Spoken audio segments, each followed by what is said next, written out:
नमस्कार दोस्तों, स्वागत है आपके अपने ट्रू वाणी चैनल में। चढ़ता शरीर दिमाग और मन से पूरी तरह से निकल जाएगी, आलस्य का नामो निशान शरीर से मिट जाएगा। केवल आज की गौतम बुद्ध की कहानी ध्यान से सुनिए। तो चलिए कहानी की शुरुआत करते हैं। जो मनुष्य जितना ज्यादा कामचोर होता है उतना ही उसके शरीर में सुस्ती छा जाती है। ऐसे इंसान के लिए कठिन काम करना तो दूर, खुद के छोटे मोटे काम करना भी मुश्किल हो जाता है। प्यास भी लगी हो तब भी बिस्तर छोड़ने का मन नहीं करता और इसी कारण उसके आसपास के वातावरण में भी मुर्दी सी छाई रहती है। आलस्य के ताले में अटके हुए मन में आनंद की कोई झलक नहीं होती। चेहरे पर कभी ना मिटने वाली थकान और आंखों में नींद होने के कारण ऐसे लोगों से सब दूरियां बनाने लगते हैं और कुछ समय बाद वह अपने परिवार के लिए ही बोझ बन जाते हैं और उन्हें खुद भी अपना जीवन बोझिल लगने लगता है। इसलिए ऐसे लोगों को अपना जीवन काटने के लिए किसी प्रकार के आनंद और खुशी की आपदा तो पड़ती ही है, ताकि जीवन में थोड़ा बहुत तो रोमांच बना रह सके। और इसी कारण आलसी मनुष्य की कल्पना में काम वासना के विचार उठने लगते हैं, क्योंकि ऐसे विचारों की कल्पना करने में कोई मानसिक मेहनत भी नहीं करनी पड़ती और क्षणिक आनंद की भी अनुभूति हो जाती है, जिसे जीवन में थोड़ा बहुत रोमांच तो बना रहता है। लेकिन आलस्य के चादर ओढ़े यह काम वासना के विचार किस प्रकार जीवन का सारा आनंद चुस लेते हैं, उसी पर आज की कहानी आधारित है। श्याम नाम का एक लड़का पहाड़ी की तलहटी में बसे एक गांव में रहता था। पहाड़ों के आसपास जो गांव होते हैं उनमें बहुत थोड़े से घर होते हैं और उन्हीं में से एक घर श्याम का भी था। श्याम को उस गांव का बच्चा बच्चा जानता था और गांव में उसकी पहचान किसी का के लिए नहीं थी, बल्कि सभी लोग जानते थे कि श्याम गांव का सबसे आलसी युवक है। दिन चढ़े तक सोना, हर काम को टाल देना, किसी की कोई मदद न करना, यही सब दुर्गुण श्याम के व्यवहार में थे। ऐसा नहीं था कि श्याम खुद को बदलना नहीं चाहता था, अंतर मन से वह भी चाहता था कि ब्रह्मा मुहूर्त में उठकर प्रकृति का आनंद लिया जाए। और जब वह देरी से सोकर उठता तो उसे बड़ा अफसोस होता। वह उसी पल सोचता, वह उसी समय खुद से संकल्प करता कि चाहे कुछ भी हो जाए, कल तो ब्रह्मा मुहूर्त में उठकर ही रहूंगा। लेकिन रात होते होते वह अपना संकल्प भूल जाता था और फिर अगले दिन चढ़ने तक सोते रहता। यह उसका नित्य नियम हो गया था, यह उसकी रोज की आदत हो गई थी। अब तो उसे याद भी नहीं आता था कि आखिरी बार वह ब्रह्मा मुहूर्त में कब उठा था और कब उसने प्रकृति का आनंद लिया था। अब तो ब्रह्मा मुहूर्त में उठना उसके लिए एक कल्पना मात्र रह गया था और सुबह देरी से उठने के कारण उसके हर काम में देरी हो जाती थी। चाहे फिर वह नहाना हो या खाना पीना हो, हर काम में देरी होने लगी थी। कोई काम समय पर नहीं हो पाता था और इसी के कारण श्याम के जीवन में तनाव बढ़ने लगा था। लेकिन सुबह जब धूप निकलने तक वह सोता रहता और जब उसके माता पिता उसे जगाने आते और उस समय का उसको ख्याल आता तो उसको बड़ा अफसोस होता, बड़ा पश्चाताप होता। वह सोचता कि मैं चाहकर भी खुद को बदल क्यों नहीं पा रहा हूँ, क्यों मैं अपने संकल्प का पालन नहीं कर पा रहा हूँ। श्याम हर दिन खुद से संकल्प करता, लेकिन अगला दिन आते आते वह संकल्प सूखे पत्तों की भांति उड़ जाता। अब तो उसने खुद से उम्मीद भी छोड़ दी थी कि वह खुद को बदल भी सकता है। जब वह अपने उम्र के साथियों को मेहनत करते हुए देखता, कमाते हुए देखता, तो उसे बड़ा पश्चाताप, बड़ी ईर्ष्या होती कि आखिर मैं इनके जैसा क्यों नहीं हूँ। और धीरे धीरे इन्हीं विचारों ने उसके मन को मैला कर दिया था। अब उसका मन चिड़चिड़ा हो गया था, ईर्ष्या से भर गया था, छोटी छोटी बात पर गुस्सा आने लगा था। एक दिन शाम के समय वह अपने घर के द्वार पर बैठा इन्हीं विचारों में डूबा हुआ था कि किस तरह मैं अपने जीवन को बदलूं कि तभी वहां से एक बौद्ध भिक्षु पहाड़ी पर बने आश्रम की तरफ जा रहे थे। गाँव की जो पहाड़ी थी उसकी चोटी पर एक आश्रम बना हुआ था और वहाँ पर एक बौद्ध भिक्षु बड़े शांत वातावरण में रहते थे। वह हर रोज उस पहाड़ी की छोटी से उतरकर उस गांव में सामान लेने के लिए आया करते थे। पहाड़ की चोटी बहुत ऊंची थी, बहुत थकाने वाली थी और शाम को यह देखकर बड़ा आश्चर्य होता था कि यह बौद्ध भिक्षु रोज नित्य नियम कैसे इतनी ऊपर से उतरकर सामान लेकर वापस उस चोटी पर चढ़ जाते हैं। यह तो सच में कोई अद्भुत बात थी, क्योंकि एक आलसी मनुष्य के लिए यह एक असंभव सी बात थी। उसे यह महसूस होने लगा कि इस बौद्ध भिक्षु के पास जरूर कुछ दिव्य शक्तियां हैं, और अगर वह भी उन दिव्य शक्तियों को जान लेता तो उसका भी आलस्य दूर हो जाएगा। यह सब जानने के लिए उसे बौद्ध भिक्षु के पास उस पहाड़ी पर चढ़कर जाना था। अपने जीवन को बदलने के उद्देश्य से, अपने जीवन से आलस्य बिल्कुल खत्म करने के उद्देश्य से वह उस पहाड़ी पर अगले दिन ही ब्रह्मा मुहूर्त में उठकर चल पड़ा। पहाड़ी की चोटी बहुत ऊंची थी। कभी कभार गांव का कोई इंसान महीने में एक बार उस पहाड़ी पर जाया करता था, लेकिन जब श्याम ने निश्चय किया कि वह अपने आलस से छुटकारा पाना चाहता है और उसके लिए वह बौद्ध भिक्षु ही उसे वह दिव्य शक्तियां बता सकता है, वह अगले दिन ही ब्रह्मा मुहूर्त में उठकर उस पहाड़ी के लिए रवाना हो जाता है। और धीरे धीरे आराम करते हुए शाम तक वह उस पहाड़ी की चोटी पर पहुंच चुका था। जब वह उस पहाड़ी की चोटी पर पहुंचा तो वह पूरी तरह से थक चुका था, थक कर चूर हो चुका था। और जब वह उस पहाड़ी की चोटी पर पहुंचा तो उसे बड़ा ही आनंद महसूस हुआ। हालांकि वह थका हुआ था, लेकिन अपने लक्ष्य तक पहुंचने पर जो मजा, जो आनंद पैदा होता है, वही आनंद शाम के मन में पैदा हो रहा था। आज उसे पहली बार एहसास हुआ कि मेहनत करने से कितना आनंद पैदा होता है। जब वह आश्रम में पहुंचा तो आश्रम के द्वार पर ही वह बौद्ध भिक्षु बैठे हुए थे। शाम के वहां पहुंचते ही बौद्ध भिक्षु ने उसे संबोधित करते हुए कहा कि मैं तुम्हें ऊपर से बैठकर देख रहा था, तुम किस तरह आराम करते हुए अपने लक्ष्य की तरफ लगातार बढ़ रहे थे। यह देखकर मुझे बड़ी प्रसन्नता हो रही थी। चलो मुझे बताओ कि यहाँ पर तुम्हारा आना क्यों हुआ है, तुम्हारे मन में कौन से सवाल है जिनका उत्तर तुम्हें नहीं मिला। श्याम ने उन बौद्ध भिक्षु से कहा कि हे महात्मा, आप यह मत समझिए कि मैं बहुत हिम्मत वाला लड़का हूँ, मैं तो बहुत ही आलसी हूँ, लेकिन आपसे मिलने के लिए मैं इतने नीचे से लगातार चलते हुए आ रहा हूँ। वह आप ही हैं जिन्होंने मुझे हिम्मत दी, जिनकी वजह से मैं इतनी ऊंची पहाड़ी चढ़ पाया। मैं अपने जीवन में कभी कल्पना भी नहीं कर सकता था कि मैं कभी इतनी ऊंची चोटी चढ़ पाऊंगा, लेकिन मेरे मन के सवाल मुझे जीने नहीं दे रहे थे, इसलिए मजबूरन मुझे आपके पास आना पड़ा। मैं आपसे जानना चाहता हूं कि इतनी उम्र बीत जाने के बाद भी आपके शरीर में उस पूर्ति, वह सफलता कैसे कायम रह पाती है।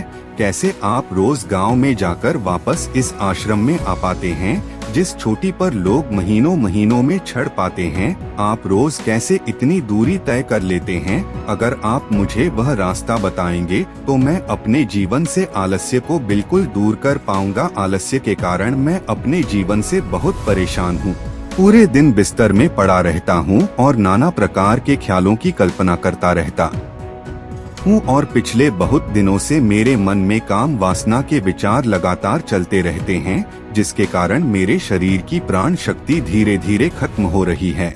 मैं बहुत जल्दी बूढ़ा हूँ लग रहा हूँ। मुझे किसी चीज में कोई आनंद नहीं आता। सिर्फ काम वासना को छोड़ दिया जाए तो सिर्फ मेरी काम वासना ही है जो मुझे आनंद प्रदान करती है। जब भी मैं अपने बिस्तर में लेटता हूँ तो नाना प्रकार की सुंदर युवतियों के चेहरे मेरी आंखों के सामने घूमने लगते हैं। मैं अपने उन विचारों को रोकने का बहुत प्रयास करता हूँ, लेकिन जितना ही मैं रोकने का प्रयास करता हूँ वह विचार उतने ही ज्यादा मुझ पर हावी होने लगते हैं। कृपया करके मेरा मार्गदर्शन करिए, मुझे इस कीचड़ से, इस नरक से बाहर निकालिए, वरना तो मैं एक दिन खुद ही आत्महत्या कर लूंगा। बौद्ध भिक्षु ने उसके आंसू पोंछ हुए उसे दिलासा देते हुए कहना शुरू किया कि आलस्य को हम खुद बढ़ावा देते हैं। हमारा मन नाना प्रकार की चाल चलता है और हम उस चाल में उलझ जाते हैं। अगर हम अपने मन की चाल को पकड़ना सीख ले तो फिर हमारा मन हमें धोखा नहीं दे पाएगा, फिर वह उसी प्रकार कार्य करेगा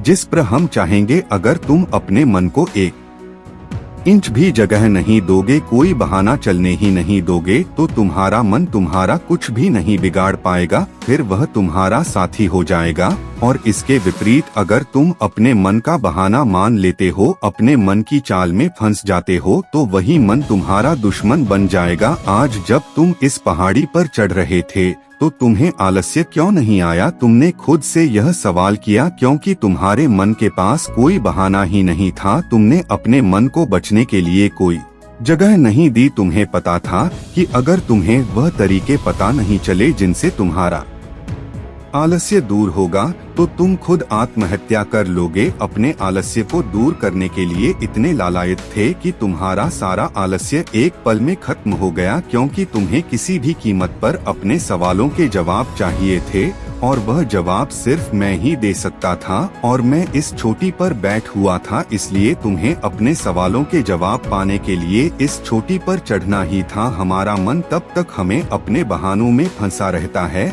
जब तक उसे कोई दूसरा विकल्प नजर आता है। अगर तुम्हें अपने सवालों के जवाब अपने गांव में ही मिल गए होते तो तुम इस चोटी पर कभी नहीं चढ़ते, क्योंकि तुम्हारे पास कोई दूसरा विकल्प ही नहीं था। इसीलिए मजबूरन तुम्हें इस चोटी पर चढ़ना पड़ा, और इसीलिए कोई दूसरा विकल्प ना होने के कारण तुम्हारा आलस्य बिल्कुल दूर हो गया। चाहे कुछ देर के लिए ही हुआ, लेकिन हुआ तो सही। जब तुम दिन चढ़े तक सोते रहते हो तब तुम्हारे मन में यही ख्याल होते हैं कि शायद मेरे किसी को जरूरत नहीं है, मेरे पास कोई काम नहीं है, इसीलिए जागने से क्या फायदा। लेकिन जब तुम्हें यह महसूस होगा कि चाहे दूसरे किसी को तुम्हारी जरूरत हो या ना हो, लेकिन तुम्हें खुद की जरूरत है, खुद को समझने के लिए ब्रह्मा मुहूर्त में उठ सुबह की ताजी हवा का सेवन करना सुबह सुबह। इसलिए तुम्हें अपने सवालों के जवाब पाने के लिए इस चोटी पर चढ़ना ही था। हमारा मन तब तक हमें अपने बहानों में फंसा रहता है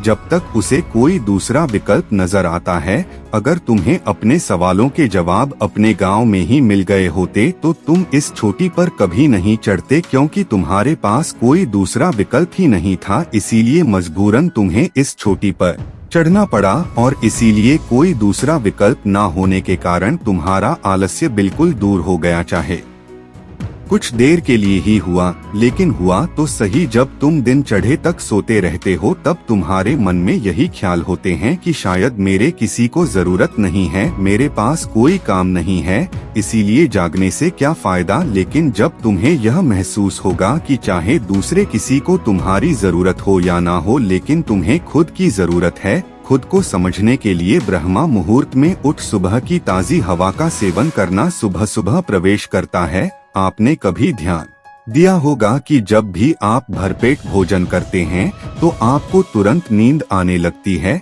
इसके अलावा अपने शरीर की सरसों के तेल से मालिश जरूर करनी चाहिए। इससे हमारे शरीर की त्वचा खुलने लगती है, उसका रोम रोम जागृत हो जाता है, ताजी हवा हमारे पूरे शरीर में समाने लगती है, जो हमें एक नई ऊर्जा प्रदान करती है। इसके साथ साथ यह भी ख्याल रहना चाहिए कि हम अपनी नाभि में तेल अवश्य लगाएं। इसके साथ साथ अगर शरीर में बहुत ज्यादा आलस्य है तो सुबह ब्रह्मा मुहूर्त में उठते ही तिलके का कुल्ला जरूर करें। 2-3 बार कुल्ला करने से आपके शरीर में जो भी अशुभ शक्ति होती है वह बाहर निकल जाती है, और उसके बाद आपका आलस्य बिल्कुल खत्म हो जाता है। यहाँ पर एक बात समझने वाली यह भी है कि सिर्फ खानपान से और शरीर के रखरखाव से आलस्य पूरी तरह से दूर नहीं होगा, साथ ही साथ तुम्हें व्यायाम भी करना चाहिए। इसके साथ योग अभ्यास और प्राणायाम भी बहुत आवश्यक होता है।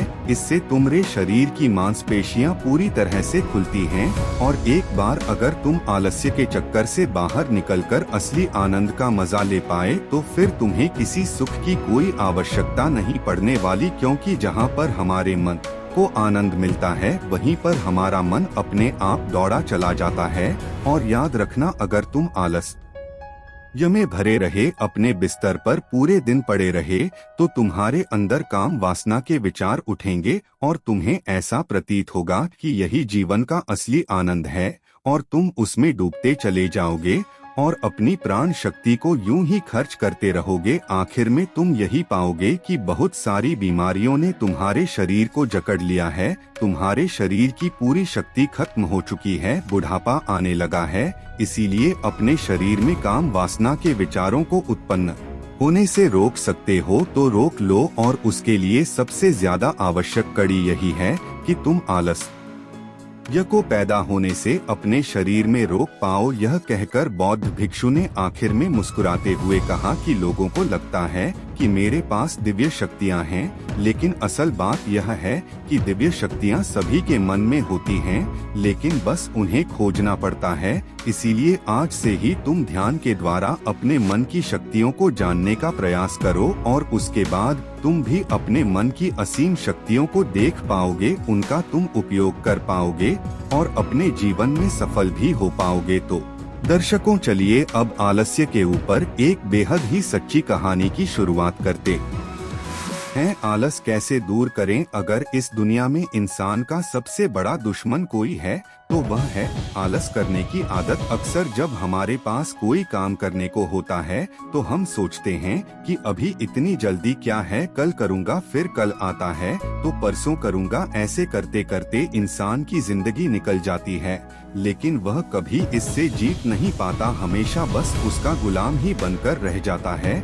जिस तरह अनुशासन और मेहनत सफलता पाने का निश्चित तरीका है, उसी तरह आलस करना और काम को कल पर टालना असफल होने का पक्का मार्ग है। इसलिए हर व्यक्ति को आलस्य को त्याग कर अपने कर्म में लगना चाहिए, लेकिन यह कार्य इतना आसान नहीं है। आलस्य मन का एक विकार है जिसे दूर करने के लिए आपको गौतम बुद्ध जैसे गुरु का मार्गदर्शन लेना होगा, और इसलिए मैं अभी आपको आलस्य से जुड़ी गौतम बुद्ध के जीवन की एक कहानी बताने वाला हूँ, जिसे सुनने के बाद आप आलस क्यों होता है यह जान जाओगे और इसको अपनी जिंदगी से उखाड़ फेंकोगे। तो चलिए कहानी शुरू करते हैं। प्राचीन समय की बात है। भारत के उत्तरी छोर पर एक गांव था जहां पर सभी लोग अपने जीवन यापन के लिए खेती पर निर्भर थे। उसी गांव में एक लड़का रहता था जो बहुत ही आलसी और नकारा था। उसके माँ बाप उससे परेशान थे क्योंकि वह किसी भी काम में उनकी मदद नहीं करता था और बस दिन भर आलस की तरह पड़ा रहता था। एक बार गौतम बुद्ध उस गांव से गुजर रहे थे तो वह कुछ समय के लिए वही गांव के पास ठहरे। यह खबर जब गांव वालों को पता चली तो सब लोग भगवान बुद्ध के दर्शन करने वहां पहुंच गए। सभी गांव वालों ने बुद्ध का आदर सम्मान किया और उन्हें भिक्षा भी दी। इसके बाद सबने अपने जीवन की समस्याओं के विषय में सवाल किए और बुद्ध सभी के सवालों का शांतिपूर्वक जवाब देते गए। उस आलसी लड़के के माता पिता को जब यह बात पता चली कि गौतम बुद्ध हमारे गांव में आए हुए हैं तो उन्होंने अपने आलसी बेटे को बुद्ध के पास लेकर जाने का निश्चय किया। उनका बेटा शुरू में तो जाने को तैयार ही नहीं था, लेकिन उसके माता पिता जबरदस्ती उसको बुद्ध के पास ले गए। बुद्ध के पास पहुंचते ही दोनों ने बुद्ध को प्रणाम किया और बोले, हे महात्मा बुद्ध, आप तो सर्वज्ञानी हैं, आप सब जानते हैं, आपके पास हर समस्या का समाधान है, कृपया करके हमारी समस्या का भी समाधान करें। यह हमारा बेटा है और यह बहुत आलसी और कामचोर है, यह हमारी किसी काम में मदद नहीं करता, यह देर रात तक गलत संगत वाले लोगों के साथ रहता है और सुबह देर से उठता है, बस पूरा दिन काम चोरी करता है, और जब हम इसे कोई काम करने के लिए कहते हैं तो यह कहता है कि बाद में करूँगा। हम बहुत परेशान हैं, बुद्ध कृपा करके हमारे बेटे का मार्गदर्शन करें। इसके बाद गौतम बुद्ध बोलना शुरू करते हैं। वह कहते हैं कि आलस्य को खत्म करने से पहले हमें इसको समझना होगा। तुम्हें यह जानना होगा कि तुम्हारा बेटा आलस क्यों करता है। तो उस आलसी लड़के के माँ बाप पूछते हैं कि हमारा बेटा आलस क्यों करता है, बुद्ध कृपया कर बताएं। बुद्ध उत्तर देते हैं, सिर्फ तुम्हारा बेटा ही नहीं, इस दुनिया के सभी लोगों के आलस करने के पीछे सिर्फ ये 3 कारण होते हैं। बिना इन 3 कारणों के आलस जन्म नहीं ले सकता। पहला कारण अत्यधिक सरल जीवन। जो व्यक्ति जीवन में बहुत संघर्ष और पीड़ा से गुजरता है और फिर कहीं जाकर उसे सफलता मिलती है, वह व्यक्ति कभी भी आलस को अपने ऊपर हावी नहीं होने देता। आलस सिर्फ उस पर हावी हो सकता है जिसको अपनी जिम्मेदारियों की समझ ना हो, जिसको पता ही ना हो कि जीवन चलाना कितना कठिन है। अत्यधिक माता पिता यहीं पर गलती करते हैं। वह अपने बच्चों को अनुशासन और मेहनत का महत्व नहीं समझाते और बच्चा जो मांगता है उसको ला कर देते हैं, सिर्फ इस सोच के साथ कि अभी तो बच्चा है। लेकिन माता पिता को नहीं पता होता कि वह बच्चे के दिमाग में यह बात डाल रहे हैं कि इस दुनिया में हर चीज सिर्फ मांगने से ही मिल जाती है, उसे काम करने की कोई जरूरत नहीं है।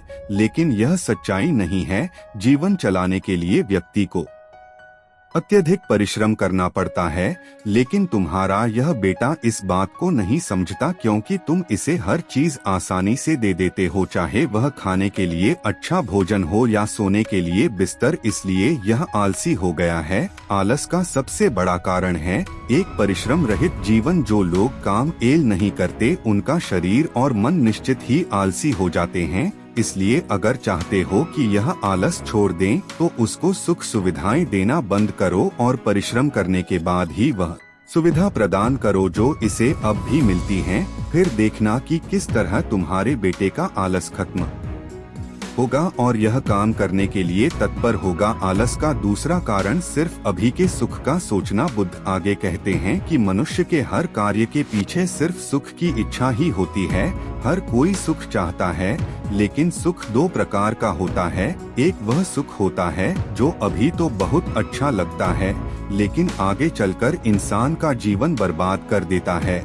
और एक होता है असल सुख जो शुरुआत में भले ही कड़वा लगे, लेकिन आगे चलकर वह मनुष्य के जीवन को बेहतर बनाता है और आनंद की प्राप्ति करवाता है। अगर आप अपना खेतों का काम छोड़कर आराम से बिस्तर पर पड़े रहो, अब तो ऐसा करना उस समय सुखदायी लग सकता है, लेकिन आगे चलकर जब आपको काम न करने की वजह से कोई फसल प्राप्त नहीं होगी तो वह आराम का सुख दुख में बदल जाएगा। तुम्हारा बेटा अभी के सुख की इच्छा करता है, वह दूर का नहीं सोच पाता। उसको लगता है कि बिस्तर से उठकर खेतों में काम करने में तो मुझे परिश्रम और कष्ट उठाना पड़ेगा, इसी वजह से वह बिस्तर पर पड़े रहना बेहतर समझता है। लेकिन वह यह नहीं जानता कि बिस्तर पर पड़े रहने से उसे लंबे समय में कुछ भी हासिल नहीं होने वाला। लेकिन वहीं अगर वह खेतों में जाकर मेहनत करेगा तो भले ही उस समय उसको कष्ट उठाना पड़े, लेकिन कुछ समय बाद जब अच्छी फसल खेतों में आएगी तो उसको इस मेहनत का कुछ अच्छा फल मिलेगा। जो लोग आलसी होते हैं वह बस अभी सुख लेने का सोचते हैं और इसीलिए वह कोई भी सही काम नहीं करते, क्योंकि 90% चीजें जो अभी सुख देती हैं वह बाद में चलकर दुख का कारण बनती है। इसलिए अगर आलस को त्यागना है तो अभी के छोटे छोटे सुखों को भोगने की इच्छा को त्याग दो और बाद के सुख का सोचो, बड़े सुख का सोचो। आलस का तीसरा कारण बड़े लक्ष्य का ना होना। एक इंसान की पहचान उसके लक्ष्य से होती है। छोटी सोच के लोग कभी बड़े लक्ष्य नहीं बनाया करते और जो बड़े लक्ष्य बनाते हैं उन्हें आलस, भूख और प्यास जैसी चीजें परेशान नहीं करती। आलस्य का एक बड़ा कारण है जीवन में किसी लक्ष्य का ना होना, क्योंकि जब आपके पास एक बड़ा लक्ष्य होता है तो आपके अंदर एक जोश और जुनून होता है जो उस लक्ष्य के लिए काम करने की प्रेरणा आपको देता है। लेकिन जब लक्ष्य नहीं होता तो व्यक्ति आलसी और मानसिक रूप से कमजोर हो जाता है। बुद्ध एक उदाहरण देकर अपनी बात को समझाते हैं। वे कहते हैं कि मान लो तुम्हारे पीछे कोई जंगली जानवर पड़ जाए तो क्या तुम तब भी आलसी बनकर बैठे रहोगे? नहीं ना, बल्कि तुम अपनी पूरी रफ्तार से भागोगे। क्योंकि तुम्हारी जान दांव पर है। तुम्हारे पास भागने का एक बहुत बड़ा कारण है। ठीक इसी तरह जब तुम्हारे पास रोज मेहनत करने का और काम करते रहने का एक बड़ा कारण होगा तो आलस तुम्हें छू भी नहीं पाएगा। और इतना कहकर बुद्ध अपनी बात को समाप्त करते हैं और वह आलसी लड़के के माँ बाप गौतम बुद्ध का धन्यवाद करके वहाँ से चले जाते हैं। तो दोस्तों, इस कहानी में गौतम बुद्ध ने आलस्य के 3 कारण बताए हैं जिन्हें अगर आप समझ ले तो आप आलस को पूरी तरह खत्म कर सकते हैं। आइए समझते हैं। सबसे पहला कारण सोने जैसी चीजों में ही उलझा रहता है और यह चीजें उसको और आलसी कर देती हैं। इसलिए अगर आलस से बचना है तो अभी के सुख का त्याग करो और आगे के सुख का सोचो। इस बात को समझो कि जब आप आज काम करोगे तो ही आपको कल उसका कुछ फल मिलेगा। इसलिए आलस का त्यागो और अपने कर्म में तत्पर हो जाओ। तीसरा कारण था बड़े लक्ष्य या कारण ना होना। देखिए, अगर आपको कोई कहे कि 15 दिन मेरे साथ काम करो और बदले में आपको 1 करोड़ रुपए मिलने वाले हैं, तो क्या आप तब भी आलस करोगे? नहीं करोगे, क्योंकि आपके पास काम करने का एक बड़ा और मजबूत कारण होगा। ठीक इसी तरह जब आप कोई बड़ा लक्ष्य बनाते हैं तो आपके पास काम करने का एक कारण होता है जो आपको हर दिन काम करने के लिए जोश और ऊर्जा देता है। इसीलिए अगर आलस को हराना है तो अपने जीवन में बड़े लक्ष्य बनाइए और उन्हें एक कागज में लिखकर अपने बिस्तर के पास कहीं चिपका दीजिए, ताकि हर दिन जब आप उठो तो आपको अपना लक्ष्य याद रहे और आप काम करने के लिए जोश से भरे रहो। तो दोस्तों, आज के लिए बस इतना ही। तो दर्शकों, चलिए अब आलस्य के ऊपर एक बेहद ही सच्ची कहानी की शुरुआत करते हैं। अक्सर हमने अपने आसपास ऐसे बहुत से लोगों को देखा होगा जो दूसरों से कम उम्र में महान होते हैं, बाकियों के मुकाबले उनमें कम टैलेंट होता है, लेकिन फिर भी वह लोगों से ज्यादा हासिल कर जाते हैं। तो ऐसा क्यों होता है? क्या उनकी किस्मत अच्छी थी या फिर ऊपर वाले ने उनका साथ दिया? इस चीज के पीछे क्या कारण हो सकता है? जरा सोचिए। इसके पीछे सबसे मुख्य कारण आलस्य होता है। जी हाँ, काम को करने के लिए जोश और हिम्मत चाहिए। अगर आप में जोश और हिम्मत की जगह आलस्य है तो आप में कितना भी हुनर हो, वह हुनर किसी काम का नहीं रह जाता। जैसे एक दीमक पेड़ को अंदर से खोखला कर देती है, बाहर से तो वह पेड़ वैसे का वैसा ही दिखता है, लेकिन अंदर से वह पेड़ खोखला हो चुका होता है। उसी तरह आलस्य आदमी को अंदर से खोखला बना देता है। उसकी स्फूर्ति अंदर से मर चुकी होती है। चाहे बाहर से वह आदमी स्वस्थ नजर आए, लेकिन अंदर से आलस्य ने उस दीमक की तरह उसके शरीर को अंदर से खोखला कर दिया होता है। आज की कहानी जो मैं आपको सुनाने वाला हूँ, जिसमें आपको आलस करने के मुख्य कारण पता चलेंगे और उससे बचने के लिए कुछ यौगिक मुद्राएं भी बताए जाएंगे। इससे पहले कि आप इस कहानी में खो जाएं, इस चैनल को सब्सक्राइब जरूर कर लें। तो चलिए कहानी शुरू करते हैं। एक बार की बात है, एक आलसी आदमी बुद्ध के पास आकर कहता है कि हे बुद्ध, मैं अपने आप से बहुत परेशान हूँ। मैं बहुत आलसी आदमी हूँ, इसलिए सब लोग मुझे ताने देते रहते हैं। आपके पास ऐसा कोई मार्ग है जिससे मेरा आलस दूर हो सके? यह सुनकर बुद्ध ने कहा कि तुम्हें कैसे पता कि तुम आलसी आदमी हो? इस बात का उत्तर देते हुए वह आदमी बोला कि है वो मुझसे सब लोग कहते रहते हैं कि तुम बहुत आलसी आदमी हो, जिसे कोई काम ठीक से नहीं होता, जो हर काम को टाल रहता है और भी ना जाने क्या क्या बातें कहते रहते हैं। यहाँ तक कि मेरे परिवार के लोग भी मुझे आलसी आदमी कह पुकारते हैं। यह सुनकर बुद्ध उस आदमी से पूछते हैं कि तुम्हारे पास आलसी होने का कोई प्रमाण है? क्या तुम यह सिद्ध कर सकते हो कि तुम एक आलसी आदमी हो? यह सुनकर वह आदमी कहता है कि है बुद्ध, मैं कभी भी सुबह जल्दी नहीं उठ पाता हूँ और हर काम को टाल रहता हूँ। मुझे लगता है आलसी होने के लिए यह कारण काफी होंगे। आदमी की यह बात सुनकर बुद्ध कहते हैं कि आलस को समझने के लिए हमें यह जानना होगा कि आलस्य क्या है और वह किसी आदमी के शरीर में कैसे जन्म लेता है। अगर कोई आदमी किसी काम में पूरा मन नहीं लगा पा रहा है, उसमें उस काम के प्रति जोश नहीं है, उत्साह नहीं है, तो उसका कारण आलस्य होता है। आलस्य जोश और उत्साह का विपरीत होता है। आलस्य समझने के लिए हमें यह जानना अति आवश्यक है कि आलसी आदमी भी भीतर 2 स्तर पर जन्म लेता है, शारीरिक स्तर और मानसिक स्तर। यह कहते हुए बुद्ध ने उसे समझाते हुए कहा कि सबसे पहले आलस्य उस शारीरिक स्तर को समझते। इसके बाद बुद्ध ने अपने धम्म की वृक्षों की ओर इशारा करते हुए कहा कि तुम जरा गौर से इन बीचों का चलना, उठना, बैठना और लेटना देखो। बीचों के चलने में तालमेल होता है, एक लय होती है, एक आनंद होता है। जब यह बैठने की मुद्रा में होती है तो इनकी रीढ़ की हड्डी सीधी होती है, गर्दन थोड़ी सी उठी हुई होती है, और वहीं पर जब यह देखते हैं तब इनका शरीर पूरा शांत स्तर होता है और जब एक आलसी आदमी चलता है वह एकदम झुका हुआ ठगा ठगा बिना आनंद के चल रहा होता है। याद रखो 70% आलस्य हमारे उठने बैठने चलने और लेटने से तय होता है। हम अपनी अवस्था को समझ लेते हैं और चलने उठने बैठने का अभ्यास करते हैं तो हमारा 70% आलस्य खत्म हो जाता है। एक स्तर पर आलस का दूसरा कारण होता है सही उम्मीद न लेना। अक्सर हमें पता ही नहीं होता है कि हमें कितनी देर सोना है। याद रखो एक मानव को सीमित नींद लेनी चाहिए। अगर कोई सीमित समय से ज्यादा नींद लेता है तो भी वह आलस का शिकार होगा और अगर कोई सीमित समय से कम नींद अपने शरीर को दे देता है तो वह आलस का ही शिकार होगा। यह सुनकर वह आदमी बोला मानव शरीर को कितनी नींद लेनी चाहिए। इसका उत्तर देते हुए बुद्ध ने कहा कि एक मानव शरीर को 6 से 8 घंटे की नींद लेनी चाहिए। अगर आपका शरीर ज्यादा थका हुआ हो तो 8 घंटे की नींद लेनी चाहिए। अगर कम थका हुआ हो तो 6 घंटे की नींद सुदृढ़ शरीर के लिए बराबर होती है। इसी के साथ यह भी ख्याल रखना चाहिए कि सोने के लिए रात का समय निर्धारित किया गया है। कुछ लोग दिन में ही सो जाते हैं जिस वजह से वह आनंद से धीरे धीरे उनके अंगों में जमाने लगता है।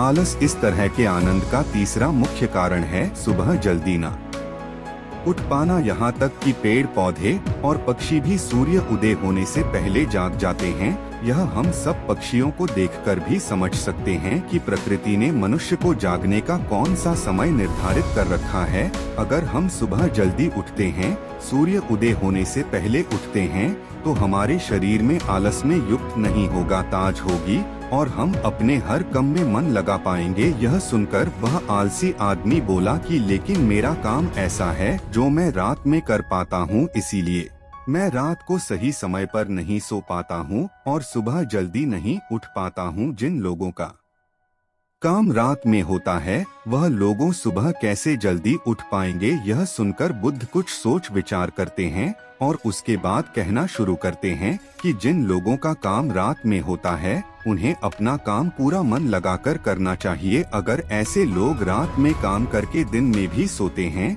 और सीमित समय की नींद लेते हैं तो भी शरीर में आलस आने से बच सकते हैं। लेकिन जितनी गहरी नींद रात में आती है उतनी गहरी नींद दिन में नहीं आ पाती, क्योंकि दिन में शोर शराबा ज्यादा होता है जिससे आदमी गहरी नींद में नहीं जा पाता। इसीलिए जो आदमी रात में काम करता है उसे कुछ है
कुछ ऐसी विविधता करनी चाहिए जिससे उसे गहरी नींद लेने में किसी दिक्कत का सामना न करना पड़े। इसके लिए वह अपने कानों में रुई वगैरह डालकर सोने जा सकता है, जिससे बाहर की आवाज उसके कानों में ना पड़े और वह गहरी नींद में सो जाए। शारीरिक आलस्य का अगला मुख्य कारण होता है भोजन। सही समय पर वह सही भोजन करना शरीर के लिए अति आवश्यक होता है। कुछ लोग ऐसा भोजन करते हैं कि जिसमें कोई जान भी नहीं होती। अब आप ही सोचिए, जिस खाने में कोई जान ही नहीं है, जिस खाने में कोई ऊर्जा ही नहीं है, वह खाना आपके शरीर को ऊर्जा कैसे दे सकता है। अगर इंसान ऐसा खाना खाएगा तो उसका शरीर किसी भी काम को करने के लिए उसे कैसे प्रेरित करेगा। अक्सर गलत समय पर उल्टा सीधा भोजन करने से आदमी का मोटापा बढ़ता जाता सीधा भोजन करने से आदमी का मोटापा बढ़ता जाता है और एक पतले इंसान के मुकाबले भारी शरीर वाले इंसान के शरीर में ज्यादा आलस्य पाने की संभावना हो जाती है। इसके लिए ऐसा भोजन करो जो प्रकृति से सीधे प्राप्त होता हो। व्यक्ति बुद्ध से बोल शारीरिक स्तर पर तो मैं आलस्य को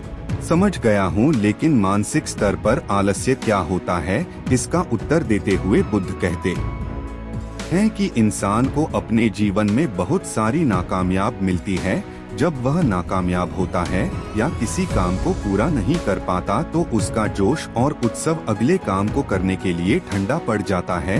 जब भी वह किसी नए काम को शुरू करता है तो उसका पिछला काम उसके मन में प्रभावित करता रहता है, इसलिए वह नया काम पूरे जोश और उत्साह के साथ पूरा मन लगाकर नहीं कर पाता। यही आलस्य का कारण बन जाता है, जिसकी वजह से वह नया काम भी पूरा नहीं कर पाता। उसका पूरा जोश और पूरा मन नहीं लगा होता। इसके लिए हमें यह समझना जरूरी है कि जो पिछला काम हमारा पूरा नहीं हो पाया उसे हमें भी बहुत कुछ सीखने को मिला है। उससे हम एक अनुभव लगा सकते हैं। तो पिछले काम के प्रति नकारात्मक नजरिए रखने की बजाय सकारात्मक नजरिया रखेंगे तो आलस्य हमारे मन में नहीं आएगा। मानसिक स्तर पर आलस्य का दूसरा कारण होता है हमारे लक्ष्य का स्पष्ट ना होना। यह कहकर बुद्ध आलसी आदमी से सवाल करते हैं, यदि मान लो तुम किसी जंगल में फंस गए हो और तुम्हारे पास खाने पीने के लिए कुछ भी नहीं तो तुम क्या करोगे। वह आदमी कहता है कि मैं जिंदा रहने के लिए उस जंगल में खाने पीने का सामान ढूंढूं। फिर बुद्ध कहते हैं कि अगर तुम्हें फिर भी खाने पीने का सामान नहीं मिला तो जवाब देते हुए वह आदमी कहता है कि तो मैं किसी भी तरह किसी भी कीमत पर उस जंगल से बाहर निकलने का पूरा प्रयास करूंगा। यह सुनकर बुद्ध कहते हैं क्योंकि वहाँ पर तुम्हारा लक्ष्य स्पष्ट है, इसीलिए तुम्हारे मन में कोई आलस्य नहीं आएगा। उस समय तुम्हें पता होता है कि तुम्हारे शरीर के लिए खाना पना ढूंढना है। अगर तुम नहीं ढूंढोगे तो तुम बिना खाना खाए पिए मर जाओगे। लेकिन हमारे दैनिक जीवन में हमारा लक्ष्य स्पष्ट नहीं होता है, जिसकी वजह से हमारे मन की ऊर्जा इधर उधर भटकती रहती है। कोई आलस या कोई ताकत हमें हमारे लक्ष्य को प्राप्त करने से नहीं रोक सकती। इसी तरह अगर हमारे पास उस काम को करने की कोई ठोस वजह नहीं होती, जो भी हम उस काम को टालते रहते हैं, उस काम को करने का हमारा मन नहीं करता, क्योंकि हमारे मन में यह आवाज समाई होती है कि उस काम को करके कोई फायदा तो होगा नहीं। इसलिए किसी भी काम को करने के लिए किसी ठोस वजह का होना बहुत जरूरी होता है। बहुत सारे लोग व्यायाम करने की अहमियत नहीं समझते हैं क्योंकि वह इसकी वजह नहीं देख पा रहे हैं। वे सोचते हैं कि व्यायाम करने से क्या फायदा, लेकिन जो आदमी दूर दराज तर रहता है, जो आदमी देख पाता है कि अगर मैं आज व्यायाम नहीं करूंगा तो भविष्य में मेरा शरीर कितने रोगों से ग्रस्त हो सकता है, ऐसे आदमी के पास स्पष्ट लक्ष्य होता है और ठोस वजह भी होती है, इसलिए वह लोग व्यायाम करते रहते हैं। मानसिक स्तर पर आलस्य का अगला मुख्य कारण होता है आलसी लोगों के साथ। अक्सर कुछ लोग आलसी नहीं होते हैं, लेकिन उनके आसपास के लोग आलसी होते हैं। अगर आपकी संगति में आलसी लोग भरे हुए हैं तो आप भी उनकी तरह हो जाएंगे, तो आपका भी मन काम करने से भागने लगेगा। आलस्य एक छुआछूत की बीमारी की तरह होता है। जितने ज्यादा आलसी लोगों से आप घिरे रहेंगे, आपका मन उतने ही आलस्य को पकड़ लेगा। मानसिक स्तर पर आलस्य का अगला मुख्य कारण है कि किसी भी काम को टालते रहने की आदत। कुछ लोगों की आदत होती है काम को टालते रहने की। आज का काम कल, हमें यह महसूस भी नहीं होता है कि धीरे धीरे यही हमारी आदत बन जाती है और यह काम को टालते रहने की आदत आपको आलसी बना देती है। इसीलिए किसी भी काम को कल पर मत डालो। और सबसे आखिर में बुद्ध ने कहा कि किसी भी काम को करने के लिए आपके पास उम्मीद होनी चाहिए, उत्साह और जोश होना चाहिए। हर काम को नया काम समझ के करना चाहिए। इसके बाद बुद्ध ने उस आदमी से कहा, याद रखना, अगर तुम्हारे पास कोई स्पष्ट लक्ष्य है, उसे पाने के लिए आपके पास ठोस वजह भी है, तो दुनिया की कोई भी ताकत आपको काम करने से नहीं रोक सकती। दोस्तों, अगर जीवन में कुछ हासिल करना है तो हमारे पास आज का एक समय है।